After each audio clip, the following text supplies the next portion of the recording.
Ready to explode your video's reach by automatically sharing your YouTube uploads to Facebook? Let's dive into how to effortlessly link YouTube and Facebook using Zapier in just a few easy steps. First, head over to Zapier and click on the big plus sign labeled Create Zap to start a new automation. Now, let's set up the trigger search for YouTube. As the trigger app, hand selected choose New Video in Channel as the trigger event.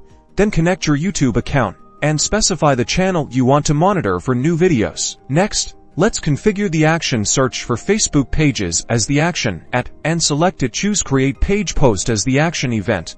Then connect your Facebook account and select a Facebook page where you want to share your videos. Now, customize the Facebook post with information from your YouTube video. You can use the video title, description, and URL in your post. Tailor your message to engage your audience. Before activating your Zap, test it to ensure everything is working correctly. Zapier will post a test video to your Facebook page. If all goes well, hit Publish Zap, and you're all set. From now on, every new video you upload to YouTube will automatically be shared on your Facebook page, saving you time and maximizing your visibility, boosting your social media presence effortlessly.